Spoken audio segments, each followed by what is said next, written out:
Shalom jemaat sekalian. Bersyukur jika kita dapat kembali bertemu dalam program Makin Dekat Tuhan untuk kita boleh merenungkan dan belajar firman Tuhan. Sebelumnya, mari kita berdoa terlebih dahulu. Bapa kami di dalam surga, kami bersyukur untuk hari baru yang masih Tuhan percayakan. Kami bersyukur untuk nafas hidup, bersyukur untuk kesehatan, bersyukur untuk keluarga dan orang-orang terkasih yang masih Tuhan percayakan ada di sekitar kami. Dan kami bersyukur untuk aktivitas yang boleh kami jalankan sepanjang hari ini. Kalau sebentar kami akan belajar firman Tuhan, mohon Roh Kudus menolong kami, memberikan hikmat untuk kami mengerti firman, dan memberikan kami kekuatan untuk dapat taat melakukannya. Hanya di dalam nama Tuhan Yesus kami sudah berdoa dan mengucap syukur. Amin. Saudara, dalam hidup ini, jika kita melakukan sebuah kesalahan, melakukan tindakan yang buruk atau tindakan yang tidak terpuji, atau melakukan dosa, lalu karenanya kita mengalami masalah, kesusahan, atau musibah, maka itu adalah konsekuensi yang sudah seharusnya kita terima dan kita tanggung. Namun, bagaimana jika ketaatan kita kepada Yesus yang justru membawa kita ke dalam masalah, kesusahan, musibah, ataupun badai? Apakah hal tersebut mungkin terjadi? Jika ya, lantas bagaimana seharusnya respon kita? Saudara, kita mau belajar dari firman yang diambil dari Markus pasal yang keempat, ayat yang ke-35 sampai dengan ayat yang ke-41. Saya mengajak kita boleh membuka Alkitab kita boleh membacanya bersama-sama supaya kita boleh dengan teliti belajar firman. Markus pasal 4 ayat yang ke-35 sampai dengan ayat yang ke-41. Angin ribut diredakan. Pada waktu itu, waktu hari sudah petang, Yesus berkata kepada murid-murid, "Marilah kita bertolak ke seberang." Mereka meninggalkan orang banyak itu lalu bertolak dan membawa Yesus beserta dengan mereka dalam perahu di mana Yesus telah duduk, dan perahu-perahu lain juga menyertai dia. Lalu mengamuklah taufan yang sangat dahsyat dan ombak menyembur masuk ke dalam perahu sehingga perahu itu mulai penuh dengan air dan tentunya hampir tenggelam. Pada waktu itu Yesus sedang tidur di buritan di sebuah tilam. Maka murid-muridnya membangunkan dia dan berkata kepadanya, "Guru, engkau tidak peduli kalau kita binasa?" Ia pun bangun, menghardik angin itu dan berkata kepada danau itu, "Diam, tenanglah." Dan angin itu reda dan danau itu menjadi teduh sekali. Lalu ia berkata kepada mereka, "Mengapa kamu begitu takut? Mengapa kamu tidak percaya?" Dan di dalam terjemahan baru tertulis, "Belumkah kamu percaya?" Mereka menjadi sangat takut dan berkata seorang kepada yang lain, "Siapa gerangan orang ini sehingga angin dan danau pun taat kepadanya?" Saudara, dalam kisah ini diceritakan tentang Yesus yang memerintahkan murid-muridnya untuk membawa mereka ke seberang danau. Pada saat itu Yesus dan murid-muridnya sedang melayani orang banyak, dan hari itu menjelang malam. Mendengar perintah Yesus, murid-murid segera melakukannya sepertinya Yesus lelah, sehingga dikatakan Yesus tertidur nyenyak dekat kemudi perahu sampai-sampai Yesus tidak terbangun walaupun angin topan bertiup kencang dan ombak menghujam perahu mereka hingga perahu mulai penuh dengan air dan hampir tenggelam. Murid-murid yang beberapa di antaranya adalah nelayan pasti pernah berjumpa dengan badai selama mereka berlayar, dan pastinya mereka sudah berusaha untuk mengatasi kondisi tersebut. Mereka mencoba mengarahkan perahu mereka agar tidak tersapu ombak atau menabrak perahu-perahu lainnya. Sedangkan beberapa lainnya mencoba untuk menimba air yang sudah masuk ke dalam perahu agar tidak tenggelam. Dan sepertinya hal tersebut berlangsung dalam waktu yang tidak sebentar. Sampai akhirnya mereka kewalahan, mereka menyerah, putus asa, dan merasa bahwa mereka akan tenggelam dan mati. Karenanya mereka menjadi ketakutan dan segera membangunkan Yesus yang sedang tertidur dengan lelapnya. Lalu Yesus bangun, dan tanpa bertanya mengapa dia dibangunkan, segera Yesus menghardik, membentak danau itu, "Diam, tenanglah." Dan seketika itu juga angin topan reda dan danau menjadi teduh sekali.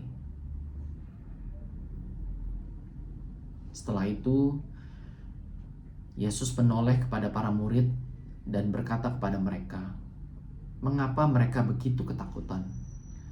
Apakah mereka belum percaya dengan semua mujizat-mujizat yang sudah dilakukan Yesus di depan para murid selama mereka mengikuti Yesus?" Para murid tidak menjawab pertanyaan Yesus. Masih tersisa ketakutan akan badai yang hampir menenggelamkan mereka. Dan di saat yang sama badai tersebut tiba-tiba tenang dengan seketika begitu Yesus menghardiknya. Mereka tampak sangat takut. Mereka gentar, sehingga yang ada adalah mereka saling berucap akan siapakah Yesus sebenarnya. Sampai badai topan pun taat di hadapannya.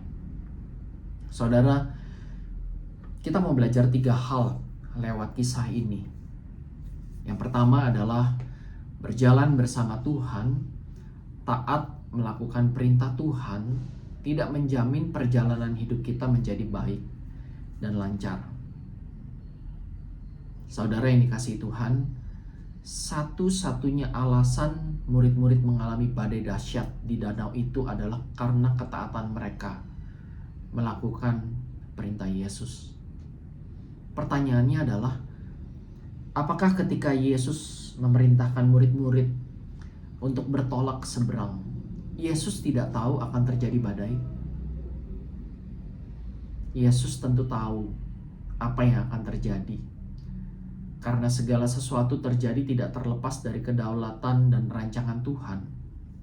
Segala sesuatu terjadi atas seizin Tuhan untuk maksud tertentu, termasuk badai yang dialami oleh murid-murid. Karena lewat badai dahsyat yang murid-murid alami bersama dengan Yesus, mereka dapat menyaksikan kebesaran dan keagungan Tuhan yang jauh lebih dahsyat ketimbang badai yang mereka takutkan. Yang kedua, respon kita ketika sesuatu berjalan tidak sesuai harapan menunjukkan kualitas iman kita. Saudara, apakah murid-murid salah ketika mereka berusaha untuk bertahan melewati badai? Apakah murid-murid salah ketika mereka mulai ketakutan waktu usaha mereka tidak berhasil dan perahu mereka mulai terisi air dan hampir tenggelam? Apakah murid-murid salah ketika dalam ketakutan mereka mencari, berseru membangunkan Yesus? Apakah benar jika murid-murid mempersalahkan Yesus seakan-akan tidak peduli dengan keselamatan mereka? Saudara yang dikasihi Tuhan, ketika kita menyalahkan Tuhan atas badai hidup yang kita alami, bahkan dengan alasan yang sama, kita meninggalkan Tuhan. Mungkin selama ini bukan Tuhan yang kita cari atau kita butuhkan. Mungkin yang kita butuh dan cari sesungguhnya adalah sekedar berkat semata. Situasi yang buruk seharusnya membuat kita semakin mencari Tuhan dan makin berpegangan erat dengan Tuhan, makin mengandalkan Tuhan. Badai hidup membuat kita dapat lebih jelas melihat siapa atau apa yang sesungguhnya kita kasihi. Yang ketiga, Pengalaman iman yang terpenting bukanlah menyaksikan badai diredakan. Saudara, ketika Yesus menyeberang danau, ada perahu-perahu lain yang mengikutinya. Dan ketika perahu yang dinaiki oleh Yesus dan beberapa murid mengalami badai, tentunya perahu-perahu lain yang mengikutinya pun ikut mengalami badai yang sama. Lantas, ketika badai diredakan, fenomena yang sama juga disaksikan oleh perahu-perahu lainnya. Lantas, apa yang membedakan penumpang yang berada di perahu bersama dengan Yesus dengan penumpang di perahu lainnya? Bedanya adalah penumpang yang di dalam perahu bersama dengan Yesus tahu siapa yang melakukan mujizat yang dahsyat itu. Kisah angin ribut, badai diredakan, tidak berhenti di ayat yang ke-39 saja. Tepat pada saat badai berhenti, angin topan reda dan danau menjadi teduh. Kisah ini bukan sekedar menyaksikan Yesus yang melakukan mujizat dengan menghentikan atau menghilangkan badai. Kisah ini ingin menyaksikan bahwa Tuhan yang berkuasa atas badai dan sanggup menghentikan badai terdahsyat sekalipun, Dia Tuhan ada bersama dengan para murid di dalam dan melewati badai tersebut. Saudara, kita sudah berada di penghujung tahun 2024. Mari melihat kembali perjalanan kita sepanjang tahun ini sebagai anak-anak Tuhan. Mungkin ada badai hidup yang pernah melintas dalam hidup kita sepanjang tahun ini, menghantam keras perahu kehidupan kita. Atau mungkin badai itu masih kita alami, atau mungkin akan kita alami di kemudian hari. Entah itu badai dalam rumah tangga kita, badai dalam kehidupan pernikahan kita, badai dalam relasi kita dengan orang-orang yang kita kasihi, badai lewat sakit penyakit yang ganas yang kita derita, badai dalam pekerjaan, badai dalam usaha, badai hidup yang tentunya membuat kita begitu ketakutan, bahkan membuat kita putus asa. Saudara yang dikasihi Tuhan Yesus, mari diam, tenanglah. Tuhan yang mengizinkan badai itu kita alami punya maksud dan tujuan yang baik dan indah buat tiap-tiap kita. Dan Dia adalah Tuhan yang berkuasa atas badai. Dia adalah Tuhan yang sama, yang ada bersama dengan kita melewati badai itu. Sudahkah kita percaya? Mari kita berdoa.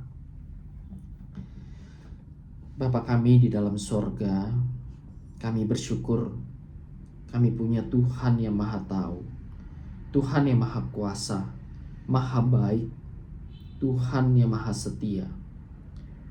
Sekalipun ada badai kehidupan yang Tuhan izinkan terjadi, menghantam hidup kami dengan begitu kerasnya, dan mungkin tanpa kami sadari membuat kami begitu ketakutan dan putus asa.